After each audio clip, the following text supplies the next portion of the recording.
Po koncu obračuna je z menoj naš krilni napadalec Luka Kerin. Luka zmaga v savinjsko-šaleškem derbiju s 3-0. Kako si jo videl? Ja, zelo pomembna zmaga za uvod v to neko reprezentančno pauzo. Bom rekel, bil je Rudar trdi nasprotnik, ampak smo spet z našimi principi odigrali tako, kot je bilo treba. Dali te 3 gole v prvem polčasu in mirno v bistvu pripeljali tekmo do konca. Luka, nisi sicer dosegel zadetka, si pa navdušil z 2 nesebičnima podajama in tole ni bilo prvič, če se ne spomnim, je bilo nekaj podobnega. Tudi v Kranju, takole malo za šalo, malo za res prihajajo vprašanja. Luka, ne želiš dati gola? Ne, ni to.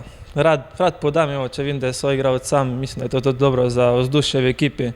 Tako da v bistvu to je to. Luka, čestitke za zmago in hvala. Hvala vam.